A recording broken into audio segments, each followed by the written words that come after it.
Bullying dan violence itu kita tolak, kita membangun budaya gesti dan juga persaudaraan. Kita adalah rumah, Indonesia adalah rumah kita bangun secara bersama-sama. Personil yang kompetensi khusus memiliki penerbang tentunya mereka sangat diperhatikan masalah karirnya. Bahwa untuk pendidikan di matra udara kita tuh sudah nggak kalah loh dengan Singapura dan Korea Selatan.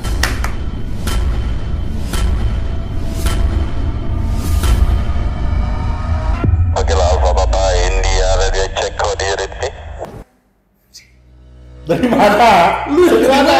Ente yang dari mana? Dari tadi gua di sini. Pandangan gua di sebelah. Woi. Ada penutupan iklan. Loh, kan gua siap-siap untuk kita mulai acara Highwings loh. Tuh iya kan lu udah ganti, langsung ganti sekarang. Iya. Ini baju apaan sih? Apa tuh? Kebalik gini. Oh, flight dispatcher. Lu kan apa? Nih. Dan penerbang. Penerbang. Andai mau saya. Iya dong. Emang kita tuh emang harus begini. Oh. Makanya kenapa kita bajunya beda-beda bukan karena kita lagi musuhan. Enggak dong. Ya. Harus ini mah harus PS kita. Sebelah ngapain tuh? Penutupan pelatihan. Oh, penutupan pelatihan. Betul. Jadi kerjasama API Banyuwangi dengan Kepolisian Udara. Sudah lagi. Sudah ini angkatan ke-8. Oh, luar biasa. Kang, kayaknya kita kan mau buka Highwings nih. Iya, udah lama kangen juga. Udah datang ini loh. Orang. Nah, Dr. Insinyur Heri Sudarmaji sebagai Kepala Pusat Pengembangan Sumber Daya Manusia Perubahan Udara. Selamat datang Pak Heri. sering di sini nongkrong. Padahal berserikat. Udah sering lagi. Harusnya bisa hari ini. Akhir tuh. Ya. Cita-cita kita sebenarnya itu. Ada siapa lagi? Ada Kombes Pol Iwayan Supartayatnya sebagai Kepala Bagian Peningkatan Profesi Polisi Udara. Terakhir. Ya, yang terakhir ini. Kita ya. Ini direkturnya apa lagi? Direktur Banyuwangi. Banyuwangi. Kapten Daniel Dewanto Rohmani. Selamat datang. Selamat datang di IP maksudnya. Tapi kan kapasitas punya IP Banyuwangi. Punya Banyuwangi ini salah satu media untuk promosi. Benar. Sosialisasi dan sebagainya kita lakukan di sini mau dijadi Pak Direktur. Nah, ini sudah tepat di kelas ya. Kita mau ngomongin apa? Selebihnya adalah itu tadi. Berarti kan banyak potensi sumber daya manusia yang bisa kita gali. Harusnya kita banyak tanya-tanya nih. Betul. Bagaimana perkembangannya nextnya selanjutnya seperti apa? Betul. Oke Kak, Ya. tanya apa nih? Jadi penambahan personil Pak. Jadi kan alhamdulillah untuk kesekian kalinya. Oh langsung kita tanya ke Betul. Pol. Ya. Sudah beberapa kali angkatan ke-8. Berarti kan penambahan kapasitas untuk sumber daya manusia penerbang di Polisi Udara itu tiap tahun berapa sih kira-kira Pak? Jadi untuk penambahan personil yang kapasitas sebagai penerbang di Polisi Udara setiap tahun kurang lebih rata-rata 15 orang dari berbagai terbaik dari yang sekarang kita laksanakan di BDL, Desa, kemudian ada sumber dari Kopsus, sumber juga dari SG. Jadi kurang lebih rata-rata hampir 15 setiap tahun kita memperoleh daripada kapasitas personil yang berkapasitas sebagai penerbang. Tapi menarik kalau ngomongin masalah polisi udara kan berarti kaitannya dengan penerbang nih Pak. Artinya penerbang ini kan banyak apa ya faktor-faktor yang mendukung dari penerbangan gitu. Mungkin ada lagi apa penambahan kapasitas kan dari sumber daya manusia polisi udara yang bisa mendukung penerbang. Jadi kami dari Polisi Udara juga memprogramkan tidak hanya menambah dari personil yang memiliki kapasitas kompetensi sebagai penerbangnya, juga kita melakukan kerjasama baik tidak hanya di Banyuwangi, apalagi kita laksanakan juga di PPU dan sebagainya, yaitu penambahan daripada personil yang juga di bidang teknik dan mekanik, dan juga ada juga yang kerjasama untuk sekolah pramugari. Jadi pendukung yang lain juga nanti mungkin pengembangan selanjutnya ada program-program pendidikan yang lain terkait dengan penerbangan, tentunya juga kita atensi dan perhatikan daripada untuk menambah kapasitas daripada personil di penerbangan. Kirain cuma di komersil doang nggak nih? Komersil nggak ada pramugari jadi menarik nih. Ada pramugari juga. Ada teknik juga Pak. Ada teknik juga. Iya dong, buat ngerawat pesawatnya. Gimana? Siapa yang ngerawat? Iya.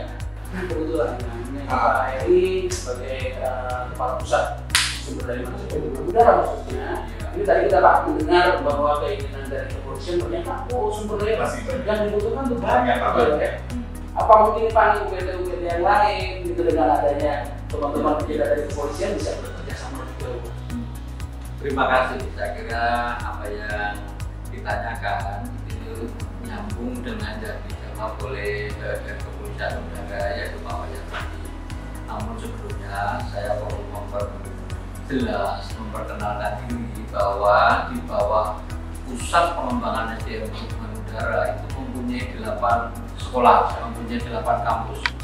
6 kampus merupakan politeknik, 1 kampus itu akademi penerbang yaitu di Banyuwangi, 1 kampus lagi adalah Balai Pendidikan dan Pelatihan Penerbangan yang ada di Jogja. Jadi kita kampus-kampus kita tersebar di seluruh Indonesia, Medan, Palembang, Solo, Surabaya, Banyuwangi, Makassar dan Jayapura.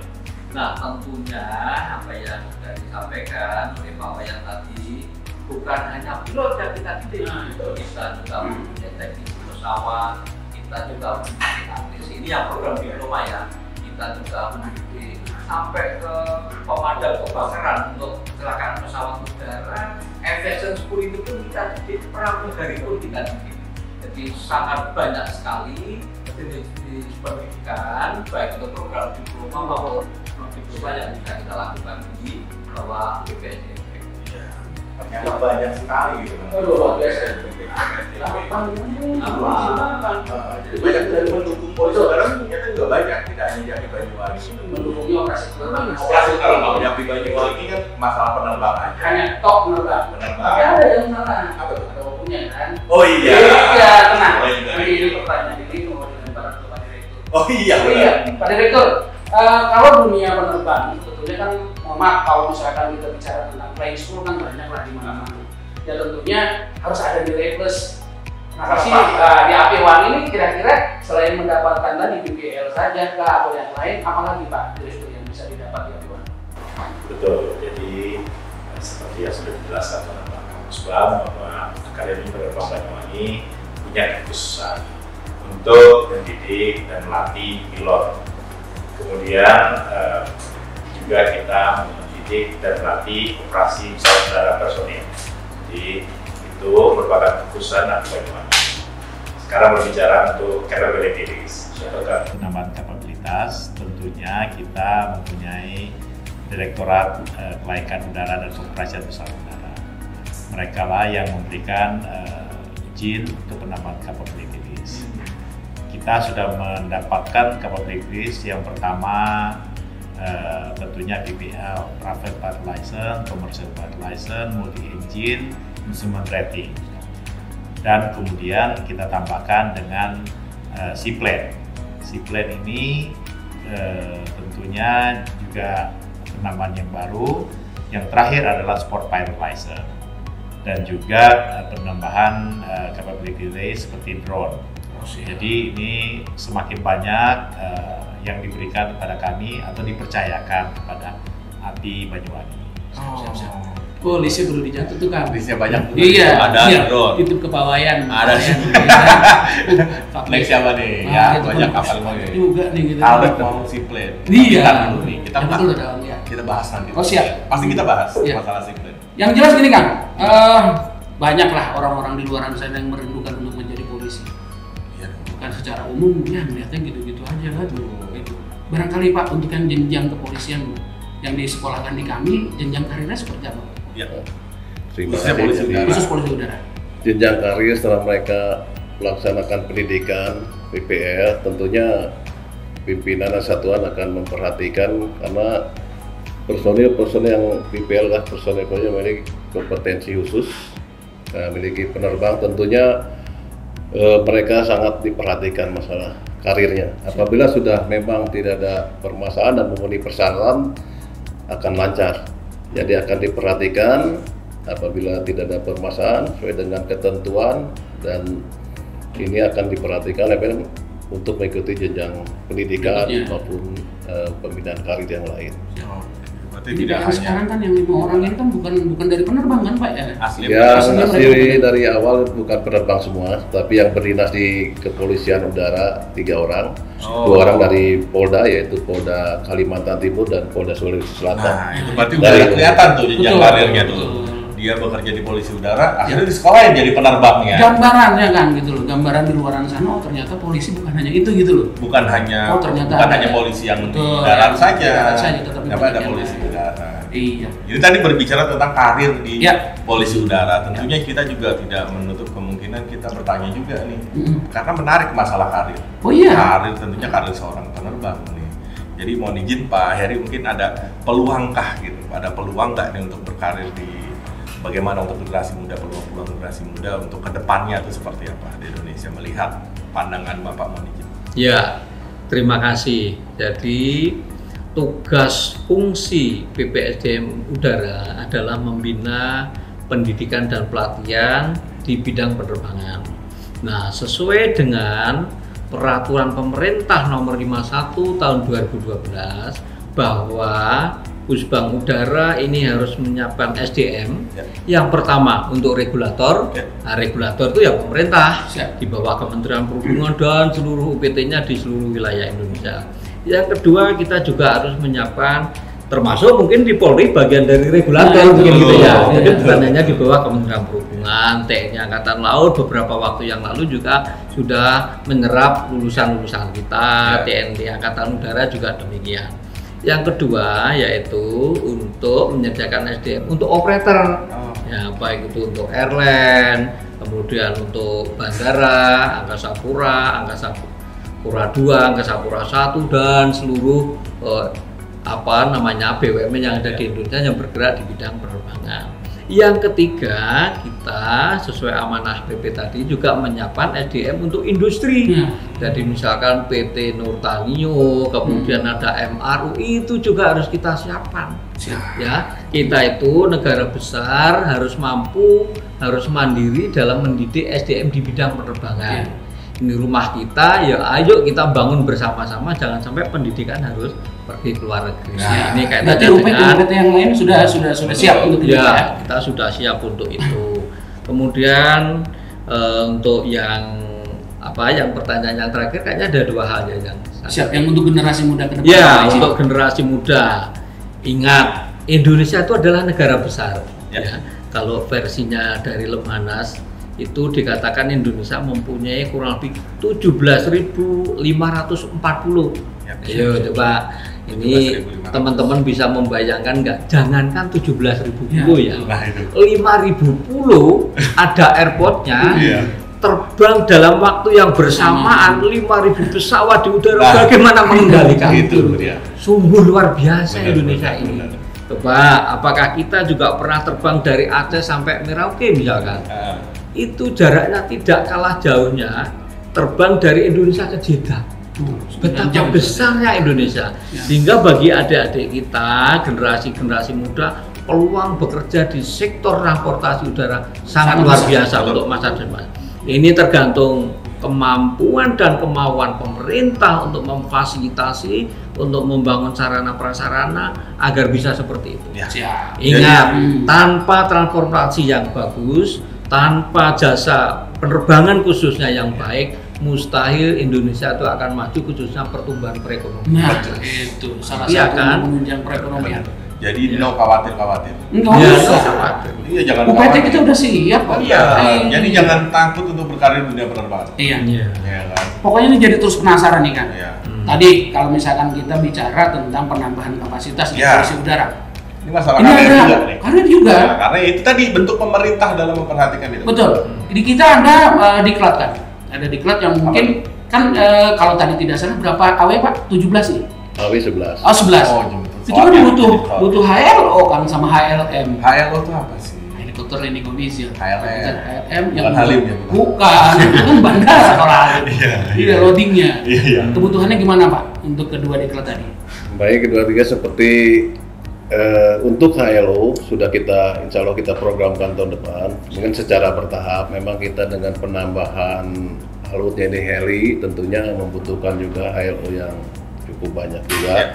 Namun tentunya juga kita secara berat yang mudah-mudahan insya Allah dimulai tahun 2023 ini sudah ada. Tapi tidak banyak, hanya 10 dulu, tapi bertahap. Nanti akan kita akan kembangkan. Nah, kita tetap ini intinya kerjasama tetap berjalan. Ini kayaknya juga Pak Dir kayaknya udah siap-siap. banyak buka HLO kayaknya nanti ke depan Pak ya gitu. Iya. Jadi selain HLO HLM Pak Direktur, kita memiliki satu keunggulan lagi. Barangkali dari diskusi ini bisa direncanakan ke depannya akan seperti apa. Kan tadi kita sebut. Sejalan dengan apa yang tadi disampaikan oleh Pak Kapus bahwa kepulauan di kita itu sangat luar biasa. Tentunya butuh transportasi yang lebih. Nah, kita kan punya Seaplane nih. Nah, tadi HLO sama Seaplane deh, Pak Direktur deh. Kita tawarkan juga nih sama pihak dari kepolisian, dari Pak Wayan. Monggo Pak. Tentunya ini kan saling terkait antara besarnya Indonesia, kemudian SDM yang kita bangun, juga fasilitas yang kita bangun juga. Jadi kita sudah membangun fasilitas SDM untuk Seaplane. Seaplane itu kita punya 2 pesawat. Kemudian flight instructor-nya sudah tersedia 5 orang. Bandar udara perairan yang training sudah ada di Teluk Pampang, sudah tersedia. Artinya kita sudah siap menerima kandidat-kandidat untuk menjadi Seaplane pilot. Apalagi kan polisi itu ada di darat, laut, udara. Betul. Ini yang apa? Polair bukan laut ya, Polair ya. Polair mungkin bisa digabungkan jadi polisi udara juga. Emang udah gabung nggak sekarang Pak ya Polair? Ya, saya gabungan Polair gitu. Polair. Nah, makanya pakainya Seaplane gitu. Biar nyambung air dan Betul. udara. Mengingat Pak yang disampaikan Pak Kapus tadi, konektivitas Pak antar pulau. Dengan adanya Seaplane ini bagaimana Pak programnya Pak? Ya, tadi kembali lagi bahwa negara Indonesia adalah negara kepulauan, ya. Jadi dalam negara kepulauan, konsep negara kepulauan itu transportasi yang bisa berkembang dengan pesat adalah udara dan laut. Tidak mungkin akan membuat jembatan Suramadu di seluruh wilayah Indonesia. Apalagi wilayah Papua dengan geografisnya pegunungan seperti itu, transportasi udara lah yang perlu dikembangkan. Nah, kaitannya Seaplane, beberapa waktu yang lalu sudah ada permintaan dari Pemda khususnya di wilayah Papua. Kita diminta untuk membuat FS, bagaimana membuat water aerodrome di wilayah Papua. Nah, ini tentunya segera kita sambut dengan baik sehingga nanti akan bisa segera terwujud dan memang itu menjadi kebutuhan yang mendesak. Pak Presiden sendiri kan juga menyampaikan bahwa akan ada daerah wisata 10 Bali baru, khususnya di daerah-daerah pantai itu semuanya. Ya, memang ada beberapa yang tidak di pantai. Dengan adanya Seaplane tentunya biaya transportasi akan semakin murah. Kalau sekarang salah satu contoh misalkan ada turis mau datang ke pantai, landingnya harus di bandara yang besar, menuju pantai harus naik mobil, naik angkot dan sebagainya, butuh waktu berhari-hari. Tidak sabar bagi seorang wisatawan. Tetapi dengan adanya Seaplane langsung bisa terbang, take off landing dari pantai yang bersangkutan. Dalam 1 minggu mungkin sudah puluhan pulau yang bisa beliau jangkau. Ini diantaranya seperti itu. Sebenarnya jadi kode tuh. Iya. Kode juga buat kepolisian mau dikit. Dikit jadi. Untuk pengiriman pasukan. Iya. Lebih Lewat cepat sana. lagi. Iya, lebih cepat lagi. Kode Pasti ini. pada tujuan. Ya, iya. Jadi mau izin Pak, kapan dikirim Seaplane? Aduh Kang, ini sebenarnya masih pengen banyak bicara kan, sebetulnya Banyak sekali ya harus kita bahas. Pak Kapus habis ini ada kegiatan yang lain, Pak Wayan juga Pak Direktur juga punya kesibukan yang lain. Tapi mungkin sebelum ditutup saya melengkapi aja. Ini informasi yang bagus yang semua masyarakat Indonesia harus tahu ya. Bahwa untuk pendidikan di matra udara kita tuh sudah nggak kalah loh dengan Singapura dan Korea Selatan. Ya, kita sudah mendapatkan namanya sebagai Indonesia, Pusbang Udara dan UPT-nya sudah sebagai training provider untuk IQ Train Air Plus itu sudah platinum. Platinum itu sudah pendidikan pada tataran yang tinggi dibanding negara-negara lain di dunia. Kalau nggak salah hanya ada 4 yang sudah platinum, sehingga jenis-jenis berbagai training di bidang penerbangan tidak perlu keluar negeri. Itu yang berbasis IQ. Nah. Kemudian yang kedua yang IATA. Buset. Termasuk ini Banyuwangi, Akademi Penerbangan Indonesia Banyuwangi juga menjadi satelitnya Pusbang Udara, yaitu sebagai ATC, Authorized Training Center. Ya, kita juga dikukuhkan sebagai top performing Asia Pasifik tahun 2022 ya. Kemarin mungkin ada staf dari API Banyuwangi kita minta bantuannya datang ke Portugal mendapat penghargaan itu. Kemudian pada bulan Juni kemarin kita juga mendapat penghargaan IQ sebagai penyelenggara training di bidang penerbangan terbanyak di dunia. Itu yang training mandatori IQ. Sungguh luar biasa. Mari Indonesia rumah kita bersama. Semuanya ada di sini, kita bangun bersama-sama. Ini dia. Itu. Jadi generasi muda jangan khawatir untuk bersekolah di Matra Udara. Matra Udara. Kementerian Betul. Jadi Gitu. apa ya Kang yang sekarang dipikirkan oleh teman-teman kita di luar sana tuh, aduh hal-hal yang kurang-kurang baik lah. Betul. Gitu loh. Bahwa menata kehidupan itu kan bukan dari Ternyata Matra Udara di Kementerian Perhubungan ini sudah siap semua. internasional. Betul, sudah internasional. Dan ini banyak orang nggak tahu. Ya. Ya. Makanya ini Terutama kita- Kang, justru yang lebih mereka tahu itu adalah, ya mohon maaf Pak Kapus, Pak Wayan, Pak Direktur, ini beberapa waktu yang lalu kita sering melihat di media massa, ini sangat luar biasa, terjadi bullying, kekerasan dan perundungan yang Sudah dilakukan ada oleh pergeseran siswa-siswa, betul, apa, menurut pergeseran attitude. budaya dan attitude lah gitu. Menurut Pak Kapus sendiri, bagaimana tentang kejadian yang sangat luar biasa ini Pak? Menurut pandangan Bapak? Ya, tentunya sebagai pencetak generasi-generasi muda di bidang penerbangan, berubahlah cara kita mendidik ya, sebagai penyelenggara baik itu dosen, instruktur, manajemen. Ayo, kita harus bisa menjadi role model bagi adik-adik kita, bagi anak-anak kita.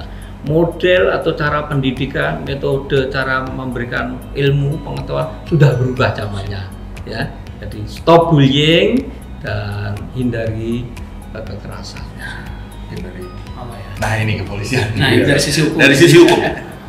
Tentunya kita sampaikan Pak Kapus tadi, mari kita stop bullying dan stop kekerasan.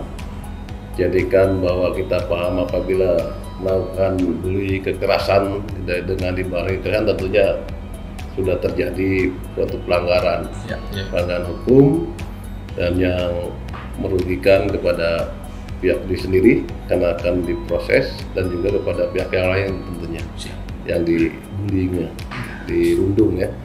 Sanksi hukumnya juga tidak main-main ya Pak? Tidak main-main itu sudah, kalau ada kekerasan sudah. Mohon izin Pak Direktur. Kami dari API Banyuwangi membangun budaya prestasi. Adalah profesional, beretika, standar global, dan juga berintegritas. Sehingga bullying dan violence itu kita tolak, kita membangun budaya gesti dan juga persaudaraan. Kita adalah rumah, Indonesia adalah rumah kita bangun secara bersama-sama. Nanti mungkin nyanyi rumah kita. Di sebelah nyanyinya. Iya. Lebih baik Di sini. Rumah kita sendiri. Nanti kita lanjutin di sebelah. Oke, Pak Kapus, terima kasih. Sebelum penutupan kita kampanye. Oh iya, kampanye dulu. Kampanye tadi. Kampanye Stop bullying, no violence. Kita bareng-bareng begini Bareng-bareng. supaya. Hitungan ketiga, 1, 2, 3. Stop bullying, no violence. Salam HMI. Terima kasih.